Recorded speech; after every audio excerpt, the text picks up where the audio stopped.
വർഷങ്ങളായി ഇടതിനൊപ്പം നിന്ന ബാലുശ്ശേരി മണ്ഡലം ഇത്തവണയും കൈവിടില്ലെന്ന പ്രതീക്ഷയിലാണ് ഇടതുപക്ഷ ജനാധിപത്യ മുന്നണി. നാട് കണ്ടറിയുന്ന വികസനം തന്നെ മുന്നോട്ട് വെച്ചാണ് LDF സ്ഥാനാർത്ഥി സച്ചിൻ ദേവിന്റെ പ്രചരണം. കോഴിക്കോട് ജില്ലയിലെ LDFന്റെ ഉറച്ച കോട്ടകളിൽ ഒന്നാണ് ബാലുശ്ശേരി നിയോജക മണ്ഡലം. വികസനം എത്താത്ത പ്രദേശങ്ങളില്ല. അതുതന്നെയാണ് LDFന്റെ ആത്മവിശ്വാസവും.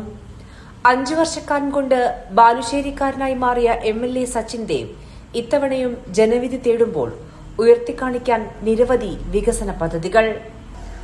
പ്രതിസന്ധി ഘട്ടങ്ങളിൽ ജനങ്ങൾക്കൊപ്പം നിന്ന സർക്കാർ തുടരണം എന്നത് തന്നെയാണ് ബാലുശ്ശേരിക്കാരും ആഗ്രഹിക്കുന്നത് എന്നും മികച്ച വിജയം സ്വന്തമാക്കാൻ കഴിയുമെന്നും സച്ചിൻ ദേവ് പറഞ്ഞു. പ്രതിസന്ധികളിൽ, പ്രയാസങ്ങളിൽ വലിയ ബുദ്ധിമുട്ടുകൾ വന്നപ്പോൾ അവരെ ശക്തമായി ചേർത്ത് പിടിക്കുകയും മുന്നോട്ട് നയിക്കുകയും ചെയ്തൊരു ഗവൺമെൻറ്, അതിന് നേതൃത്വം നൽകിയ ഇച്ഛാശക്തിയുള്ള മുഖ്യമന്ത്രി, ആ ഗവൺമെൻറ്റിനെയും മുഖ്യമന്ത്രിയെയും ജനങ്ങൾ ഇഷ്ടപ്പെടുന്നു. ഇടതുപക്ഷ ജനാധിപത്യ മുന്നണി ഗവൺമെൻറ് തുടർച്ചയുണ്ടാവണം എന്ന് ജനങ്ങൾ ആഗ്രഹിക്കുന്നു. അതാണ് ഇപ്പോൾ ഓരോ പ്രചരണ ഘട്ടങ്ങളിലും ഓരോ സ്ഥലങ്ങളിൽ പോകുമ്പോഴും ജനങ്ങളിൽ നിന്നുള്ള പ്രതികരണങ്ങളിലൂടെ അറിയാനാകുന്നു. UDF സ്ഥാനാർത്ഥി VT സൂരജിന് ഇത് കന്നിയംഗമാണ്. നാടിനെ സ്വയം പര്യാപ്തതയിലേക്ക് എത്തിക്കാനുള്ള ഇടപെടൽ ഉണ്ടാകും എന്നതാണ് സൂരജ് പറയുന്നത്.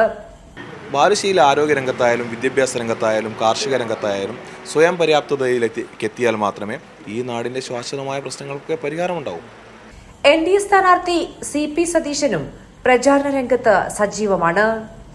വികസനത്തിന് കൈകൊടുക്കും ബാലുശ്ശേരി എന്ന പ്രതീക്ഷയിൽ തന്നെയാണ് ഇടതുപക്ഷ ജനാധിപത്യ മുന്നണി. എവിടെയും മാറ്റം കാണാം. അടിസ്ഥാന സൗകര്യ വികസനം മുതൽ റോഡുകൾ വരെ വലിയ മാറ്റം. ആ പ്രതീക്ഷ തന്നെയാണ് ബാലുശ്ശേരിയുടെ ചുവന്ന മണ്ണിൽ LDFന് ഇത്തവണയുമുള്ളത്. ക്യാമറാമാൻ ഇക്ബാൽ വട്ടംകുളത്തിനൊപ്പം മേഘമാധവൻ, കോഴിക്കോട്.